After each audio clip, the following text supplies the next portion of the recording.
I'll just very briefly introduce the man who needs no introduction, because I'm all about the redundancies. Peter Singer, he's been the Ira W. DeCamp Professor of Bioethics at Princeton University since 1999. He's also a laureate professor at the University of Melbourne. He's attached to the Centre for Applied Philosophy and Public Ethics. He's often referred to as a contrarian or a controversialist, but that fails to do justice to the deep and profound thinking that he does on a range of topics, and we're very privileged to have him here today. Please make him very welcome.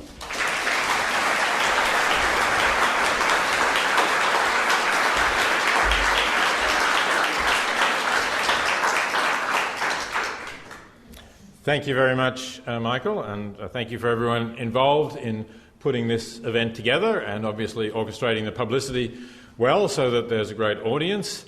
And I look forward to, I'm pleased to be launching this Soapbox series. Actually, I thought I would have a soapbox to stand on, and I take it that you in that tradition will feel free to heckle if you want to, because that's certainly an enjoyable part of it. But I'm going to talk only briefly so that you do get some time for questions and discussion.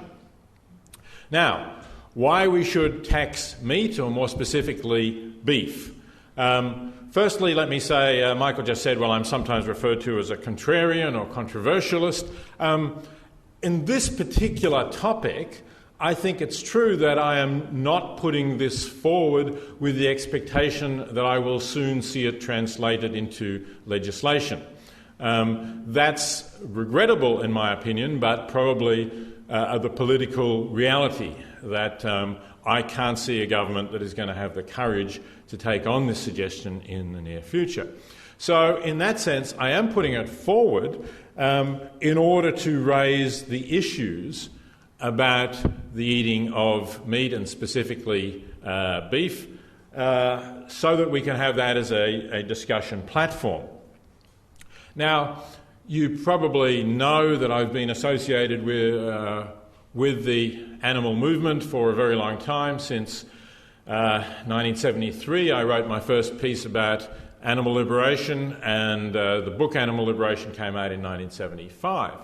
So you might imagine that one reason why I think we ought to tax meat is that meat, certainly as produced in commercial farming practices, the kind that we have commonly in Australia, particularly the intensive farming or factory farming of pigs and chickens and also egg-laying hens, that this is something I deplore as cruel and that ought to be stopped. And it's certainly true that I do hold those views. But while I support legislation that would prohibit these specifically cruel practices, that's not the reason really why I'm arguing here for a tax on these things. I think to suggest that we need to have some more widely, broadly accepted goals that we are advancing. And I admit that my views on animal welfare, though I think they have become significantly more accepted over the last 30 years or so, have perhaps still not quite reached that stage where a tax would be accepted as the right means to deal with it, and certainly not a tax on meat, no matter how it was produced. So instead, I want to argue for this proposal on the basis of two things that are very broadly supported in the community. And they are, firstly, the issue of health, and secondly, the issue of reducing Australia's contribution to climate change. Both things that I think we have consensus on as public policy. In the second case, maybe not absolute consensus, but very close to a consensus. So let me say a little bit about these two things. Firstly, on the health issue. We're familiar with taxes on unhealthy products. So we have, for example, higher taxes on cigarettes than we have on many other products. And most people support that or agree with that. Some people think it doesn't go far enough. We should actually prohibit products which are associated with killing substantial numbers of Australians. but the idea that, well, at least we should put a tax on it, we should discourage people from purchasing these products, that seems reasonable. Whether you think it's because of a paternalistic ground, we want people to look after their health, we want to encourage them to look after their health, it's good for them, even if they want to smoke, it's good to discourage them, or because you're concerned about the public health costs that we may incur through having to treat the variety of diseases that smokers get. On either of those grounds, the idea of a tax on cigarettes, because of their contribution to disease, most specifically, of course, lung cancer, but not only lung cancer, is something that is broadly supported. So where does meat fit into this? And I want to specifically here focus on red meat, particularly beef, because that is where the health risks, I think, are clearest. I should say, really, the health risks are clearest in terms of red meat and also processed meat. Processed meat being either things like ham or bacon or sausages, all of those kinds of things. But that rather makes the tax that I'm proposing more complicated, and for reasons that will become apparent before I finish, I do want to focus specifically on beef. So, as far as red meat is concerned, I think the health evidence is now quite clear. There is a connection between the consumption of red meat and the incidence of bowel cancer, sometimes called colorectal cancer. That's acknowledged in all of the cancer health reports that you're likely to see, whether those from overseas, as for example a very large US survey that has about 150 co-authors that is regarded as pretty authoritative on food, nutrition and cancer. I think now the actual title includes physical activity as well, so if you want to Google it, if you put in something like food, physical activity and cancer, you're likely to get the report online. And it says quite unequivocally that there is convincing evidence of a link between the consumption of red meat and processed meats and what they in the United States usually call colorectal cancer. You get the same information if you go to the Cancer Council of Victoria, if we want to come locally, or the National Health and Medical Research Council's reports. They agree that there is this connection. There's a lot of other things, incidentally, in which they don't find a connection. So I'm not arguing that there is a connection, for example, between the consumption of all meat or of all animal products and cancer. That would be stretching the evidence. There's some evidence suggesting such links in some particular cases, but I want to focus on where the evidence is agreed by the experts in the field to be clear and convincing. And here it is. So, how strong is the connection? Well, according to statistics, it seems likely that of Australians living now, of the roughly 20 million or so Australians we have living now, 1 million will at some stage experience bowel cancer. Now, that doesn't mean that it will kill them. May be that they only have a minor episode of it. It may be that they have it but die from something else before it becomes dangerous. But it is one of the more common cancers that affects us and does contribute significantly to our death rate from cancer. According to the Cancer Council of Victoria, perhaps half of these cases are associated with the consumption of red meat and processed meat. So we could be saving 500,000 cases of bowel cancer in Australia if people were to stop eating red meat and processed meat. Now, I know a tax is not going to do that. I'm not going to say that a tax on meat will stop 500,000 cases of bowel cancer. And of course, this is a figure we're projecting into the future. This is not an annual rate or anything like that. But still, it's a very significant impact that we can have on one of the more common forms of cancer. And I think that is a strong reason for putting a tax on the product. Both, as I say, to encourage people to live more healthily and to reduce the health costs that they impose on our public healthcare system. But there is also another reason, which I think in some respects is even more powerful, and that is because it is something about the way in which the consumption of red meat affects all of us, whether we choose to eat it or not. So it's not, you could say, well, look, if people, enjoy eating red meat and they're prepared to take the risk of getting bowel cancer, that's their affair. But the emission of greenhouse gases is obviously everyone's affair, not just every Australian's affair, although we as Australians have been affected by it in many respects sooner than many other countries, but the whole world's affair. And there, of course, many parts of the world are going to be affected by it in a way that imposes much greater hardship and much greater suffering than we are going to experience, because we are still a rich country that can adapt to the diminishing rainfall that we've been experiencing over the last decade or so in southern Australia. But you imagine a similar change in rainfall patterns occurring in sub-Saharan Africa, particularly in the more arid regions of Africa, or for that matter, not just sub-Saharan places like Ethiopia and Sudan as well. And it's easy to see that we can have tens or even hundreds of millions of people who no longer have the means to grow their own food. And without that, of course, simply have to become refugees or die. The Intergovernmental Panel on Climate Change, in its fourth assessment report, predicts that as many as 250 million people could become climate refugees in Africa by 2050, I think the year was for that prediction.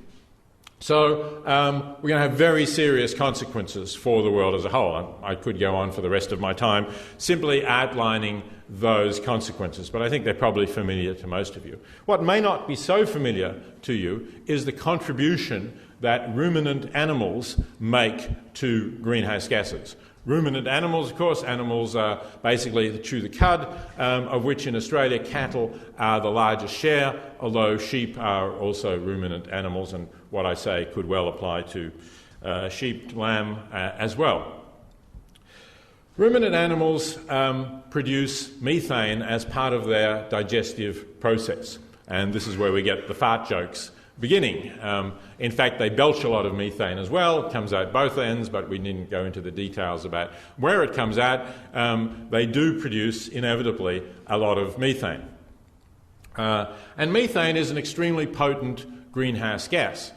Now, the United Nations Food and Agriculture Organization came out a couple of years ago with a report that surprised many people by saying that worldwide livestock produces more greenhouse gas emissions, makes a bigger contribution to climate change than the entire transport sector, than all of the cars and buses and even planes and ships that we have moving things around the world. That surprised people. Other people who favoured the idea of eating locally were surprised with another statistic which said that the average American could make a greater contribution to reducing his or her carbon footprint by eating vegetarian just one day a week than they could by buying local for their entire food purchases. So cutting out meat is much more important from a climate change point of view than buying locally. But I think that all of these figures actually underestimate the contribution that methane makes to the atmosphere. Why do I say that? Well, because the Food and Agriculture Organization report and a number of other reports that I've seen talk about the contribution that methane will make to heating up the planet for the next century. Now, methane, as compared to carbon dioxide, breaks down much more quickly in the atmosphere. So if we take the methane that a cow emits this year, it will have an impact in warming the planet, a significant impact for the next 10 years, a declining impact for the next 10 years, and virtually no impact after that. In other words, the impact is all in the next 20 years. If we talk about the carbon dioxide that a coal-fired power plant emits, it's going to be up there for, most of the carbon dioxide will be up there for a century or so. So if you compare the impact that a power plant and a cow makes on global warming for a century, then you're weighting the impact of the power plant more because the cow's impact is more short-lived. But I don't think we have a century to reduce the impact of global warming. All of the experts, people like Tim Flannery in his recent Now or Never book, point out that we're in grave danger of getting into an irreversible pattern where we set feedback loops in motion that we can no longer ever stop. For example, the ice in the Arctic Sea melts. Therefore, we no longer have ice up there reflecting back the heat of the sun. Instead, we have the dark blue sea absorbing the heat of the sun. So the sea gets warmer, so more ice melts, so more absorption. This is a feedback loop that has already started. There are others, like the release of methane from the permafrost in Siberia. So we're in real danger of passing a now or never point, a point of irreversibility, where whatever we do, the climate of this planet changes irreversibly and spirals into a warmer and warmer cycle. That's why 20 years is, I think, the outer limit of what we should be talking about in terms of trying to stop the planet warming. And if you talk about the contribution that a cow makes over 20 years rather than a century, you more or less triple the impact of the methane. So the Food and Agriculture Organization in that report said that methane is 25 times as potent per kilo released as carbon dioxide. But if you shorten the time frame to 20 years, the Intergovernmental Panel on Climate Change tells us it comes out as 72 times as potent. Now, that's very significant, because when we do the calculations in a different way, we get very different results. Consider, for example, comparing the greenhouse gas emissions of all of Australia's coal-fired power stations. We know that coal is very bad for greenhouse gas, and we think of the coal-fired power stations of Australia, the stationary power, as the greatest of our contributions to greenhouse gases. So it comes to something like 180 megatons of carbon dioxide per year. Methane emissions from our livestock come to about 3.1, I think it is, megatons of carbon dioxide, of methane per year. If you multiply that by 25, you get, it's still amounting to only less than half of the emissions of our coal-fired power station. But if you multiply it by 72, as I've just suggested, it becomes greater than our coal-fired power stations. It gets to something like over 220 megatons. So Australia's greenhouse gas emissions over a 20-year time frame are coming more from our livestock than from all of our coal-fired power plants. And that's what makes it really a nonsense to propose a carbon trading scheme, a carbon reduction scheme, as the Rudd government has, which completely ignores livestock. You can't cut Australia's greenhouse gas emissions to any reasonable level without tackling the issue of emissions from livestock. And if the government is not going to put a carbon tax on, or a carbon permits which includes livestock, then we ought to be taxing meat from livestock, and particularly from cattle and perhaps sheep as the major forms of emission here, in order to cut back on the harmful contributions that we're making to greenhouse gases, which are not only doing damage to our own climate, but are imperiling hundreds of millions of the world's poorest people. Thank you very much.